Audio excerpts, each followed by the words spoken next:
ஏமாற்றி வாக்குகளை வாங்குவதுதான் திமுகவின் வேலை என கடிந்துரைத்துள்ள சீமான் ஒரு சிறு வருத்தம் தெரிவித்துவிட்டு அப்படியே இருந்துவிட்டால் போதுமா என விஜய் சாடியுள்ளார். அது மொத்தமா அந்த கிறிஸ்தவர் இஸ்லாமியர் வாக்குகளை மொத்தமா திமுக அறுவடை செஞ்சிருது, ஒரு ஏமாற்றி அறுவடை செஞ்சிருது. சிறுபான்மைன்னு சொல்லுது, அதை இவங்க நம்புறாங்க. ஏன்னா சொல்றவங்க தான் ரொம்ப சிறுபான்மை, அவங்க தான் பாதுகாப்புன்னு சொல்றது. ஆனால் உண்மை யதார்த்தம் என்ன அப்படின்னா, கிறிஸ்தவ இஸ்லாமிய மக்கள் தான் இவங்களுக்கு பாதுகாப்பு. இவங்க வாக்குல தான் வலிமை பெற்று அதிகாரத்திலே இருக்குது. அதை உணராம இவங்களுக்கு பாதுகாப்புன்னு சொல்லிட்டு ஏமாத்தி வாக்கை அறுவடை செய்கிறது தான்.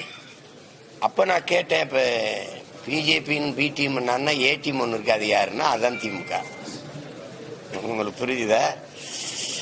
ஆர்எஸ்எஸ் கைக்கூலின்னா கை ஆர்எஸ்எஸ்ஸே திமுக தான்.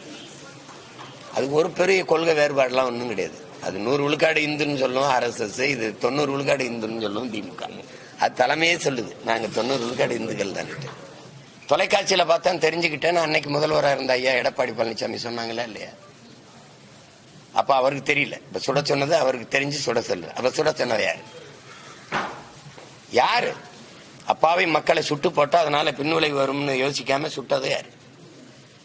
அப்ப எதிர்கட்சி தலைவராக இருந்த இதே ஐயா ஸ்டாலின் அவர்கள் நான் வந்து 2 மாசத்துல விசாரிச்சு நீதியை நிலைநாட்டுவேன் சொன்னது இருக்கா இல்லையா? இருக்குல்ல. 4 ஆண்டு முடிஞ்சு அடுத்த 6 மாசத்துல தேர்தல் வரப்போகுது. என்ன நடவடிக்கை எடுத்து நிலைநாட்டிருக்காங்க? நான் ஒரு காரணமாயிட்டேன், அதுக்காக வருந்துறேன். என் அன்பு மக்கள் என்னை மன்னிச்சு கொள்ளுங்க. இந்த மரணம் ரொம்ப வழிதோய்ந்ததா இருக்கு. இந்த சிறு குழந்தைகளுடைய மரணத்தெல்லாம் என்னால் தாங்க முடியல. நான் அதுக்காக வருந்துறேன். இனி வரும் காலங்களில் இது போல நடக்காம நம்ம பார்த்துக்கலாம், என்னை மன்னிச்சுக்கிறீங்கன்னு ஒரு வருத்தமே இல்லையே.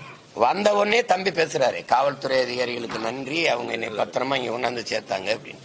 அப்புறம் அந்த காவல்துறை மேல சாவு விழுந்தவன்னு பழிய போடுறது எப்படி? ஏதாவது ஒரு நிலைப்பாட்டில் நிக்கணும். அப்போ இது என்னால நடந்தது அந்த சாவு, அதுக்கு பொறுப்பு நான் ஏற்று வருந்திரணும், அதோட முற்றாயிரும்.